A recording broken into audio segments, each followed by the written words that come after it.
Hold up. Park it. Kick back, spark it. Welcome to the spot where money talks honest. Yeah. This is Guys Talk with Bill Haase. Real life money in your front seat. From the paycheck to the profit. Turn that I don't know to I got this. Cash Talk with Bill Haase. Blueprint stacked on the workbench. From the hustle to the harvest. Learning what they never really taught us. So if you're tired of the fine print winning, slide a chair in, that's a new beginning. We keep it straight, keep it smart, keep it classy. You're tuned in now, Guys Talk with Bill Haase. All right, welcome to another show of Garage Talks with Bill Haase. This week I have a very good friend and special friend of mine who is super smart about all this AI stuff going on. And so I wanted to have a conversation because I work with it a little bit, but I have my team that works with it more than I do. But I still don't know how to use it very well myself. But so let's talk. Let's bring Steve Ferman in. Welcome, Steve. Thanks for coming on the show. Hey, man. Appreciate that. You know, you're the IT geek freak friend that I have. We have yet to get on the golf course, so I wanted to get that out right away, right? Oh, there it is. Wait. They're over there. There's my special balls from my Oh, there you go. vacations. Beautiful. Car. Are those all hole-in-ones? No, I wish. I have not had a hole in one. I had to go in the hole, bounce back out of the hole. I swear to God, true story. Can't make it up. And it didn't count. And I'm like, but it was in the hole. That's a hole in one. Like, no, it must rest. It's got to stay there. Yeah. I've had one in my life, and I've been playing for 58 years. So, bless you. So you'd think eventually that just out of sheer luck, something would go in. But I was playing over 100 rounds a year for a lot of years. I just couldn't. I came close a lot of times. We're supposed to be talking about AI. Oh, yeah, that's right. AI. Oh, if I can AI it in the hole. Yeah, there you go. Easy. So tell me something. What are some of the misconceptions, let's say business owners have about AI? Oh, my favorite topic. There's so many to choose from. Let's start with, they think AI is the be-all, end-all to solving their business problems. And they look at AI as a tool, and they throw AI at a problem or a symptom of a problem. And all they're going to do is AI will just magnify whatever you give it, whether you're magnifying something good or something bad. So if things are going wrong and you throw AI at it, it's going to exacerbate and make it get worse faster. So, yeah, the biggest misconception is that AI will fix everything. And that's really not true. And in some instances, I would highly recommend, and AI would even recommend, don't use AI yet until you get your organization in line, till you put up guardrails, like define what's acceptable use policy is within your organization. Don't just allow people to, let's just throw some company data in there and see what happens. That's interesting because I read something you had put out there that talked about the costs of AI and how 93% of the cost of AI was in the purchasing and implementation of a system, whereas only 7% went into training people how to use the system. Big mistake. Yeah, to me, that just sounds so distorted. Well, the unfortunate is, there's general training, which people don't do enough of. And I can appreciate you want to see a return on your investment. People spend, tens of thousands, hundreds, millions, billions of dollars on AI and implementation and retooling their company. And I won't mention a name, but I'm working with a company now that went from 8 million to 40 million in 2 years. True story. I'm actually working with them right this second.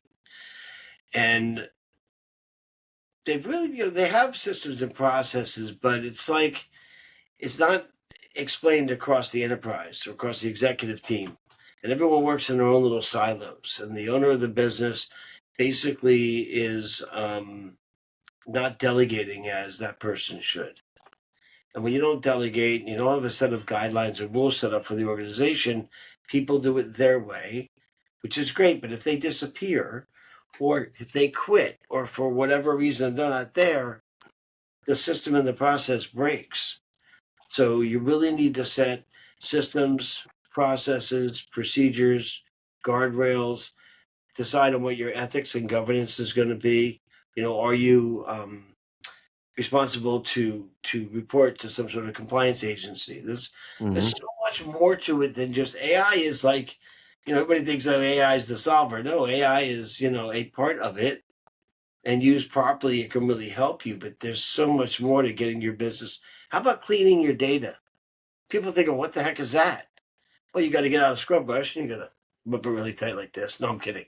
What what cleaning your data truly is making sure that it doesn't have any um, PII, personal information, or HIPAA compliance type information, or anything that shouldn't go out there, get out there, because Yeah. most people are sharing with these large language models, Claude, ChatGPT, Copilot, Gemini. These are all what's called a large language model. They can take in large language things and manipulate them and Okay. help.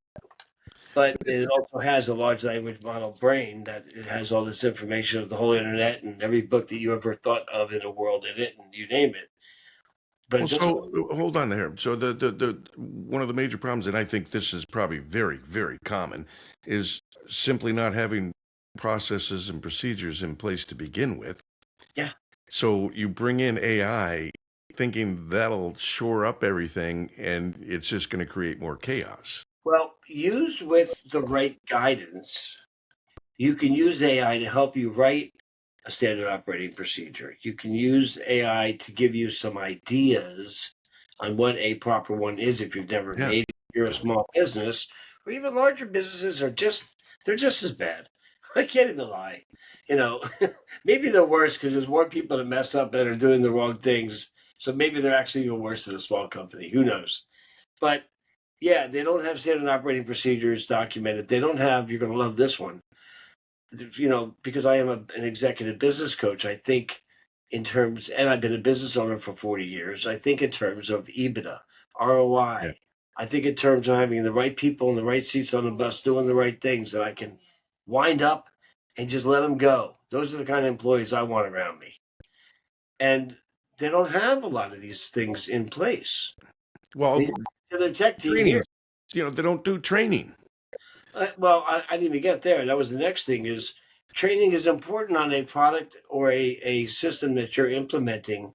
Yeah. But getting people to understand how to leverage generative AI, like asking, how can you help me? Well, I'll give you a great example. Another true story. I'm a true story kind of guy today. I couldn't sell AI to save my life. Swear to God. This all happened in the last 3 months, 4 months.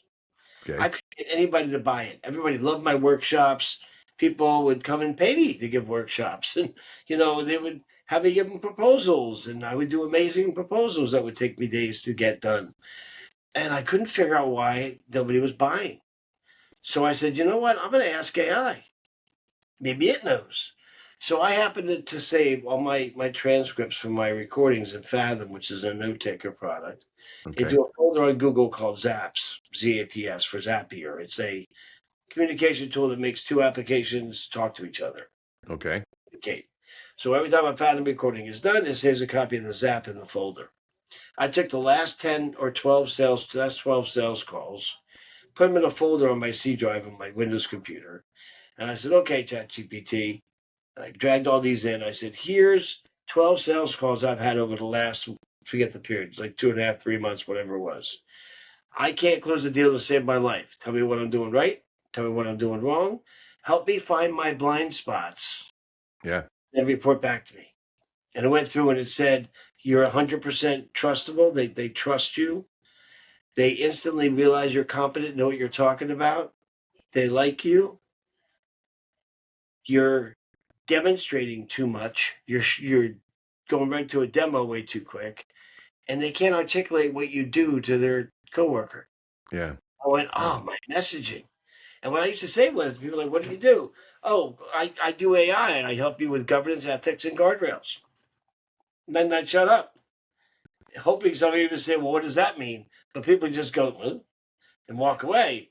And so now I say we help you mitigate your risk and eliminate your exposure while implementing AI properly with governance and ethics. And now people go, oh, he's the AI guy that helps us implement it properly. Yeah. Okay. But I would have never known that if I didn't think, how can AI help me? Okay, AI, show me your blind spots. Yeah, it's one of the problems I had working with AI myself personally is I didn't know how to ask the right questions. I didn't know how to ask in the right ways. I didn't, so I wasn't getting the responses I was looking for. You ready for this? This is a big one. You're sitting. Yeah, you are sitting. Ask AI, how do I ask this question? I know it Oh, sounds stupid, right? It sounds so stupid. Wait a minute. I'm asking the thing that's going to help me. How do I have it help me? But I don't know what to ask it. Say, hey, you know what? I don't know what to ask you. I'm not sure how to address this problem, but here's the problem I'm having. And it'll come back and it'll help you so well. You'd be like, whoa. People very don't interesting. think in AI. Think like you are talking as another AI to an AI. And but what did it say? I don't know what to ask you. Why don't you tell me what to ask you? Well, because here's the thing: if you have a bad experience with AI, you instantly say, "That's it, I'm done with that," and because I've been there. All right, so when I was writing my book, I put the first chapter into I think it was Chat GPT, and it shrunk whatever number of pages down to like 4 paragraphs. And I'm like, well, first of all, no, because what it did was it sucked the soul and the life out of the message I was trying to get across, and brought it down to just factual stuff. And I said, you know what? I don't need that. And I never touched AI again. I wrote the book all myself, and that was it. Well, it's a better book because you wrote it yourself. First off, second off, because Yeah, I well, read it. Second off, yeah, I wrote my book around the same time you wrote your book, if I remember correctly. just get up and drive. Yeah, yours is a lot thicker than mine. But Just Get Up and Drive is about determination, resilience, innovation, vigilance, and endurance. It's about getting back up when you get knocked down. It's Yeah, about not letting that imposter syndrome get into your head. It's about, like pivoting, adapting, and overcoming when necessary. Because I am a jarhead, a Marine, so I think about pivoting. yeah. But I didn't write this using ChatGPT or Claude or Gemini or any of the other products. What I did was I fact checked information using Perplexity. Okay. And Perplexity, for those of you that don't know, is what I didn't say the Google killer, but for searching data, I like to call it that because it doesn't have any advertisements. And it shows you the source of where it got the data from. Google does that now as well. But Okay. when Perplexity came out, they were the only ones doing it. So I fell in love. But you also have to think about it's designed to give you what it thinks you want and to try and please you and to try and give you, so you have to like add some restraints. You have to actually program your persona. Hey, I'm a no fluffs kind of guy. Mine literally says I am a no fluff, no BS kind of guy, Yeah. right, in that manner, because that's who I am. I am a business owner and a business executive coach. Think in that manner. Do not ever cut down or reduce all my information without checking with me first or whatever it is. You need to be specific to have it learn who you are. Yeah. Besides using it, it'll start to learn you. But you can program and set up who your persona is by creating a document and just storing all your information in it, or in chat, for instance, you can put it in the chat. Or you do what I do. You hire somebody else to do it. Or you hire someone like me and I do it for you. Yes, I'll set up your Yes. photos. Right, Right. but I mean, people just think it's magic because you hear all these really cool stories, and AI is magic in a lot of ways. I mean, phenomenal ways. And I put together a blueprint yesterday. I can't lie, you can't make this up again. But not only have I written programs, and I'm not a programmer, but I mean, I have written an AI exposure audit application that actually has a reseller channel built in, and it white labels it too. Now, I haven't gone to market with it yet, but think about the power of being able to find out if your company is compliant, up against HIPAA, FINRA, the EU, the Yeah. GDPR in the UK, or over in Europe rather. Right. You know, having that information and knowing where you stand, getting that baseline, it was really important to Steve Ferman, who's going out and helping his clients, can help them understand where they are and set a baseline. And then you can check it every quarter and see if you're getting better or you're going to the right direction. So you're providing a service while selling a product. Well, I don't get paid for the product, but I guess, yeah, in the AI exposure I do, but not in the product, which was Claude that built it. Yeah.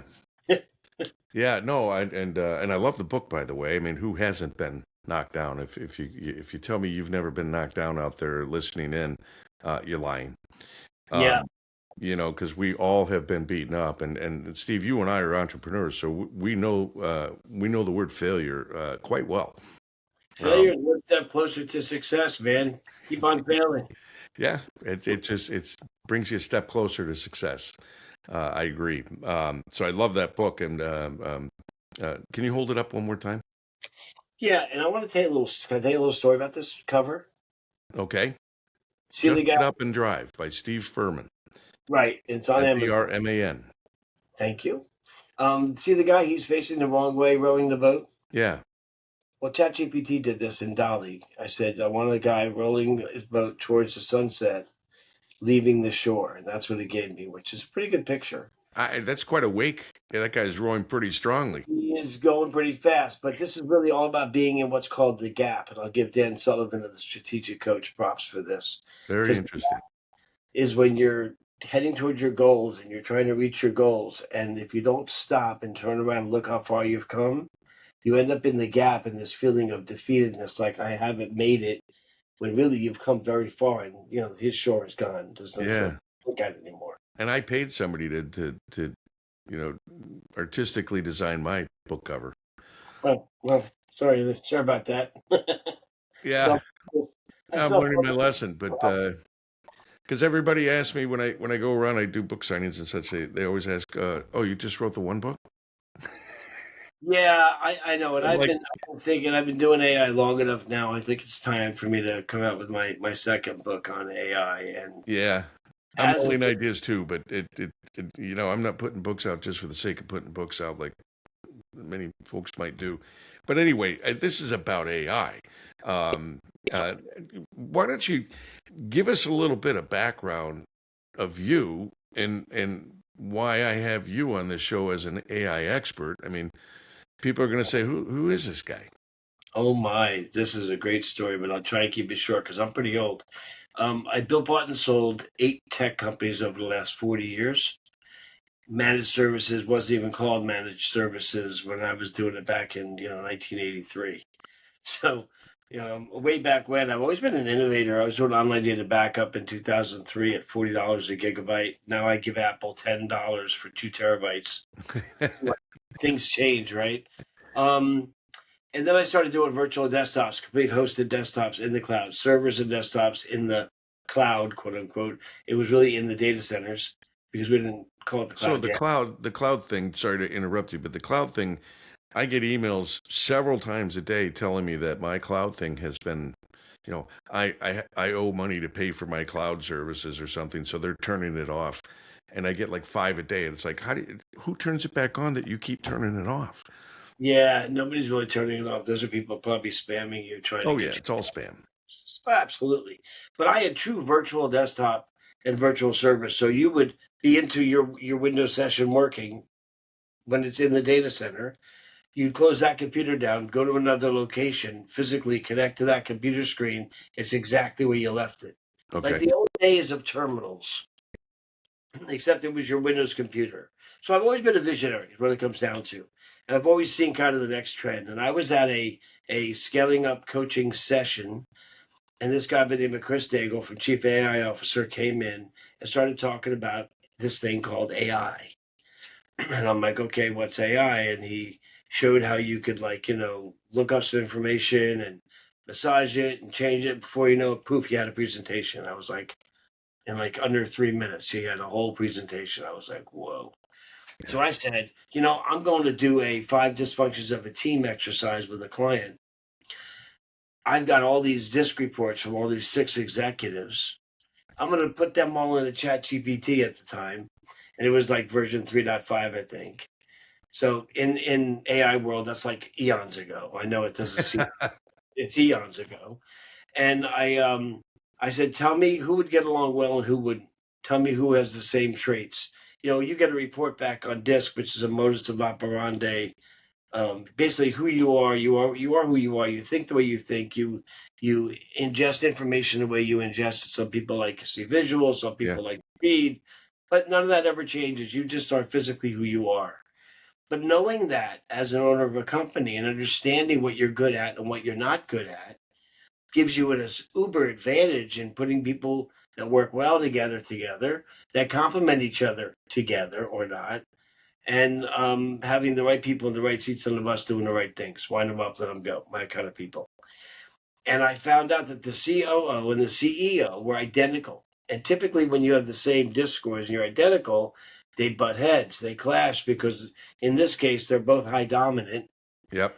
and they're both high I, high D, high I's. So those people typically are going to want to run the show and be in charge and not going to get along. It turns out the COO was also high in process and in steadiness. So the CEO is running around, all these great ideas. We're going to do all this stuff. We're going to do that stuff. And the COO is running around behind the CEO, cleaning all the messes up and organizing it and distributing it out to all the right people. So they actually get along great and they Okay. work well together.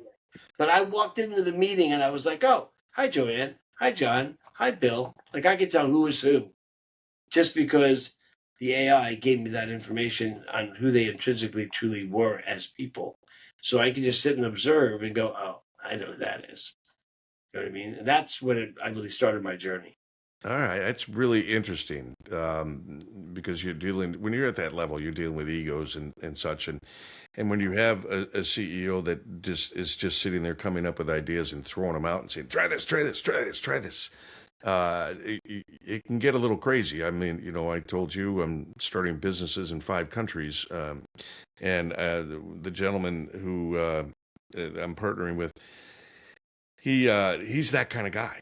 He's got these ideas and he just runs and he just goes with it, and I'm kind of running behind him as the finance guy, saying, "Whoa, let's do it." Financially, it makes more sense to do it this way than that way. And he almost always agrees. He sees the logic, Oh, yeah. and what I'm trying to do. So I know that role you're talking about. I get that. Um, it's very Right interesting. people in the right seats on the bus. Your company will function so smoothly, it'll just soar. And it'll grow and scale like you'd never believe. Yeah, I totally agree with you. And it's so there's an old saying I use a lot. It's like what you are not aware of controls you, Mm. right? So what you are aware of, you control. So, and I use that line because financially, most people are not aware, right? And so money controls them. Um, but it's true in any case. A business owner, like I've said many times, in life will have to wear somewhere in the neighborhood of 115 hats. Well, we can't do that. You're a Mm. business owner. You've done it 8 times. You can't wear every hat. You have to Not get help. effectively. You can, but you can't do it effectively. Yeah, you can't. You don't even know there's 115 hats. So, you're not aware. I used to be the be all end all. I mean, look, let's be honest. If you're a solopreneur, and if you don't think about the fact that you can't be everything, or you're just going to burn out, you got to start hiring, Yeah. whether it's outsourced virtual assistants or get an AI bot to do that task or your marketing for you, or hire a person, whatever. You can't do it all yourself. No, and I always say, when you hire somebody, I said, for me, the main criteria I want to hear about is are you buying into what I'm doing? Do you believe? About culture and having the right values and Yeah, core values set, and then disseminating that down to your team. Sure. yeah, because people can be trained to do many different things, right? And but they got to buy into it first. Well, you can't. You could train someone to do anything, but you can't make them be something they're not. Like I Right, said, like this profile, you are intrinsically who you are. right. So yeah, it's The many different ways to grow and build a business. Yeah. There's And your most next of us do it there's your wrong. next book, Steve. Yeah, most of us do it wrong to begin Just with. We just get get the rid of all the employees and bring AI in. There you go. Yeah, well, I will give one little tidbit. If you are a solopreneur and you are thinking about starting a business, think about your exit now. Yeah. Don't wait until later when you haven't really set up. You get your EBITDA high enough, or you haven't set up a good retirement or 401k plan or any of that. Think about, okay, at what age do I want to exit, and how much money do I want to have, and sort of sound But like Bill. business owners hear this all the time. It's true. I used to talk to a lot of business. I still talk to tons of business owners, and I say you need an exit plan, and generally that's a 5-year plan. And 3 if you're trying to do it tight. But you can't just sit here and say, you know what, I'm getting old, I'm getting tired, it's time to retire. I'm just going to sell the business. It doesn't And work. well, it will, but you'll lose your shirt. Yeah. Well, I So mean, it's somewhere in the neighborhood of 70 to 80% of businesses that go up for sale don't get sold. yeah, and I don't know what the number is, but and I'm in that number. There's a lot of businesses that the children don't necessarily have any interest in taking over. My dad had a floor waxing, window washing business when I was a kid. I'm like, you know what? I watched you on your hands and knees raise 6 kids and cleaning people's floors and doing windows. And honestly, Pop, I love you. I'm going to the Marine Corps. I don't want to spend my life. You know what I mean? And he did well. He literally raised 6 children. I mean, Yeah. my mom never worked ever. So he did well at it, but not something I was looking And to do. I'm doing some work with the military myself, and so thank you for your service. This is my service in the work that I'm doing now. But let's stick with AI here. So one of the biggest fears I understand uh, out there, business wise, is that people are afraid that AI is taking over all their jobs.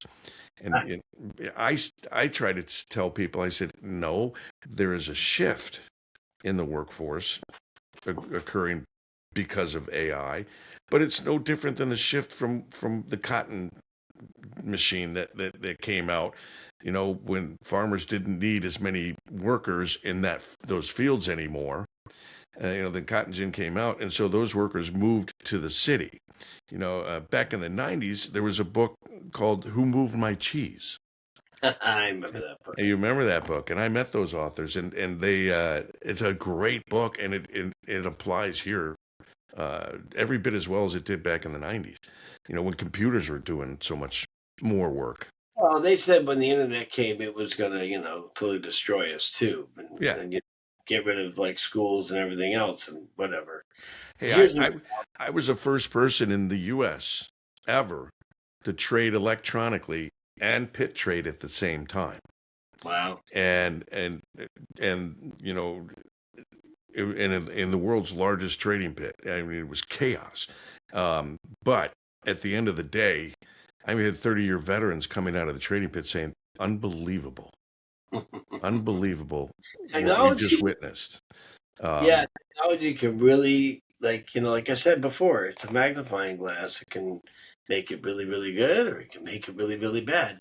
But to answer your question, there will be some job loss. That's not a lie. That's 100% true. But only if you don't pivot yourself and get aware, AI aware. AI is not going to replace your job, but people who know AI, they will.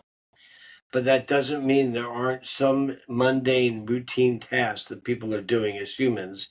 That's a waste of a human, a waste of a human brain. Yeah. When a bot or a robot can do that, upskill those. If you're an employer, upskill your employees and help them grow and get them trained on AI so they can help you grow your company and leverage it even better. Give them mundane tasks. If someone's creating a social media post, or I wrote a program in Claude that asked me 3 questions about what's going on in the market, what are my thoughts on it, and what type of output you're looking for, a blog or a social media post. And it then creates it. I keep a human in the loop, always, me in this point. I review it and make sure it A, makes sense, and B, it's really using my voice. Sometimes I have to edit it, Hmm. 95% of the time, I just read it and go, "Yeah, that's what I would have said." That's Yeah. exactly what I'm thinking right now because it's watching what you're putting in.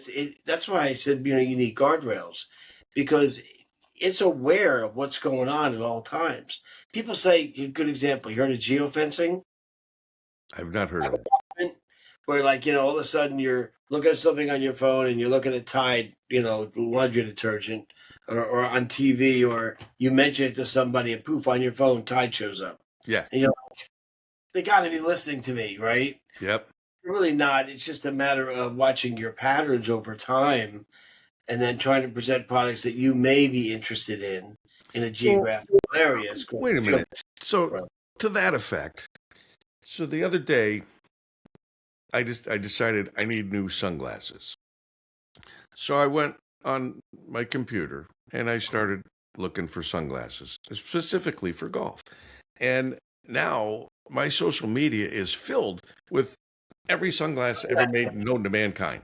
Yeah, but it's not because they're listening to you speaking or talking or having a conversation. It's because it's tracking what you're doing online and they talk to each other and they start sending you ads. So people are being are misunderstanding that it's not the man that's listening into No, you. it's not AI and it's not the man. Well, it's AI driven, but it's advertisers and marketers and people on social media that are tracking you. Yeah, well, and that's actually the subject of the next book I want to write, but I'm not sure I want to piss a lot of people off with what I want to write about in marketing world, but Screw 'em. and spending money and stuff, but yeah, and getting us to part with our money. Um, it's a pet peeve of mine when oil is traded at $100 a barrel, and it's like we don't even need any of that oil. Why is our gas prices up? Why are we paying $4 or $5 for gas? But yet you can still go in that same gas station store and buy a can of oil for the same price it was a year ago. You Yeah. know, there's It's all smoke and mirrors. it is. I mean, the S&P 500 made $1.89 trillion last year. The record profits. And it's like, folks, wake up. It's price gouging. They're just taking advantage of situations and your misunderstanding of what tariffs are and how they affect the economy and stuff. But you can tell I'm a little bit peeved about this kind of stuff. But AI, so I did not realize that was how that worked. To be honest with you, because Yeah, it's called geofencing. Just like now with AI, you don't really do what's called SEO, search engine optimization yeah, anymore. Now AEO and GEO. That's just the new acronyms for it, but it's a different way of getting noticed online now, and it's more putting in what's called a schema. And on okay. every page of your website, you need this schema. I'm not an expert in this, so don't quote it. But I know enough to be dangerous that you need to have a schema on each page, and that's what we used to call them spiders, the bots, whatever, the Yeah. search engines are all looking for. And you had wanted to ask me something about personal suggestion for people.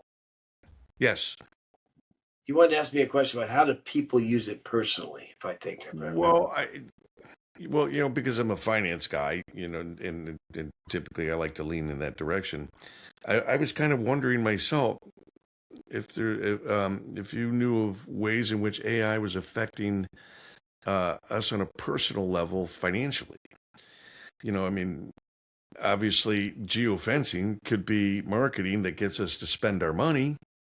That's one way it could be affecting us that So we're not aware of. there's two ways of looking at anything in life as far as I'm concerned. You could look at it with a mind of scarcity or a mind of abundance. Okay. And yeah, there's going to be the people out there scamming you out of your money or finding ways to get you to give part with your money, as you put it. That's never going to go away. It's been happening since the Yeah. caveman times, I'm sure. Yep. We'll Right. go, I'll beat you up if you don't give me your stick. Okay, here's whatever. But for personal people using AI, 95% this is a true stat, of people out there are using free versions. Yes, I They're read not that. paying the paid version. Now, there's two things with that. It's good because it's free. Okay, I get it. It's cool. And if you're not a big user of it, I would suggest you stick with the free because you're probably not going to get your return on investment of paying $20 a month if you're not really using it on a regular basis. But I think it's that way because a lot of people don't realize what it could do to help you. Like you talk about finances, you can ask it to help you create a budget. You can have it analyze your finances and see where you're spending the most money. I got a great example. My accountant told me I'm going to owe money to the IRS. I'm like, well, how much you have for expenses? He told me. I'm like, that's not right. And I just know because I know what I put out, and my tech stack alone is like $250 a month, and just my AI tech stack Okay. because of all the different things that I do in teachings and trainings or whatever. And so I plan to take all of my records and my bank statements and I'm gonna load them into ChatGPT, but because I'm paying for it, I can turn off sharing with the large language model. If it's a free version, I don't have that option. And I also pay for the pro version or the plus version, so I have my own siloed data. So I'm not sharing any of my data with anyone. And to Gotcha. make matters even better, I have Llama installed on my local machine. I'll probably run it on Llama, which is like here in my house where I work out of. And what I'm going to have it do is go through and pull out all the repetitive expenses that happen every single month and then give me a report on them. And I'll be able to tell you what my true expenses were for my bank statements. And I can add in my different credit because I have multiple different credit cards I Yeah. use. I have different 3 different banks that I use in my 2 businesses that I have. Well, 3 businesses that I have.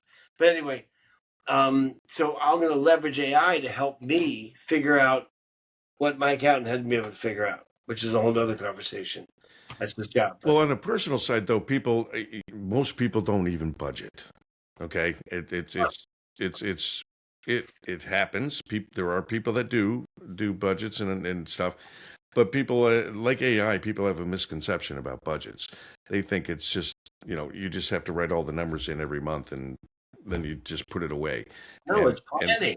and I teach people, yeah, it's not only for planning, but it teaches you your habits, your spending habits. And once you start seeing your spending habits, you start questioning, why am I spending $150 a month at Starbucks? That's Yeah. just that's just wrong. And once you see that, maybe you'll wisen up and stop spending that kind of money and start making coffee at home. Save $125 a month. Yeah. That can be used for something else or opportunities that arise. But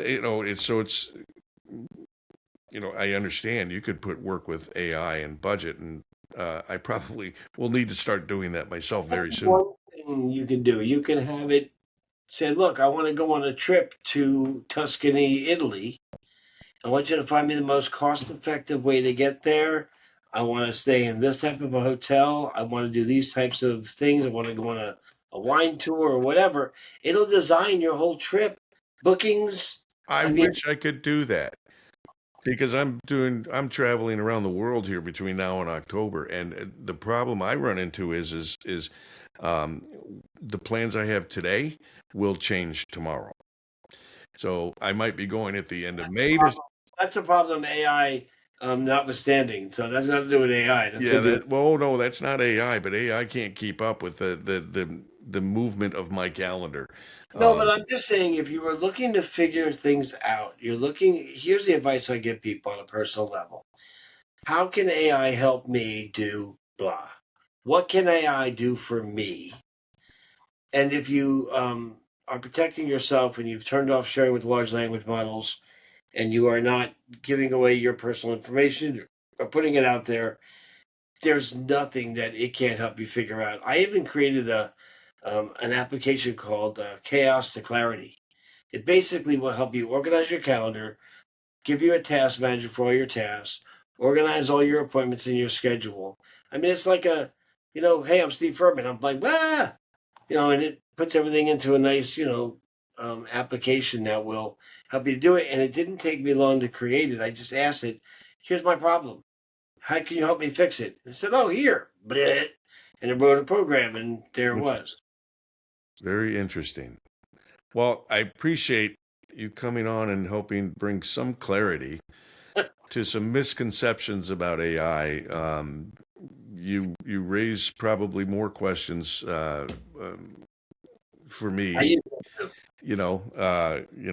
because you're talking about, you have safety measures, guardrails, you turn off sharing, so you have it in your own silo, and so nobody else can get at your information, and there's a lot going on there, right? So it's not just going on and using a free version, which most anybody could have access to. Probably certain people do have access to. I'm sure your parents told you if it's free, there's some catch somewhere. Oh yeah. And I think we've all told our children that if you have children, because the reality is yeah, I mean, there's some instances where, especially in the software world, there's software as a service. People put things out for free to get you to join up and like it, and then go, oh, by the way, next month we're going to start charging. You could stay or leave, and most people will pay the nominal fee and stay.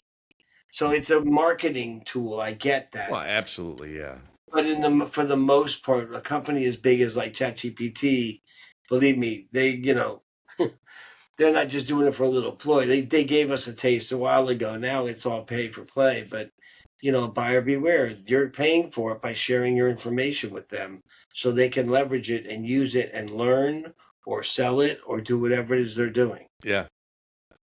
Yeah, And folks, that's why you get those new emails every day that you've been added to this Substack or this report yeah, or this newsletter or this and that. We get it every day. But Steve, I want to thank you so much for coming on the show and helping us learn a little bit more and hopefully feel a little more comfortable about AI, because I grew up with the saying, believe none of what you hear and only half of what you see. And in the aspect that people just don't do due diligence anymore. They don't do their homework. They don't study. They just come up with whatever they hear, they believe, and this is true about AI. And so you've helped kind of bring some clarity, at least to me, and hopefully to our listeners here. But trust but verify. trust but verify. So yeah, we're old guys, so we know that. But thank you so much for joining me on the show. I look forward to. One little like tip or one little thing. If you want my free newsletters and my free information that I give out, Yes. you go to CAIO1, the number one, .substack.com. CAIO, the number one, .substack. Substack.com. They go to that address and you can subscribe to my newsletter, my blogs, all my information. Yes, I think you just put me on that. I think I just received it this Yeah, I week. sent an email out to my existing peeps, which you're one of. Yeah, And hey, we're moving our communications over to Substack. it went right to my spam. No, I'm just kidding. I'm just kidding. So let's make it CAIO, the number one, .substack.com. Yep, and that would get you right to the subscription page to subscribe or not. Awesome. Folks, check that out, because this man is one of the smartest guys I know, and he's in that AI world, and he understands it quite well. He helps if you're a business owner. He can definitely bring clarity and proper usage of that system within your organization. That's what you do. That's what Steve does. So again, Steve, thanks so much. Appreciate it. We will. I'll be talking to you very soon. You're the best, man. Thanks.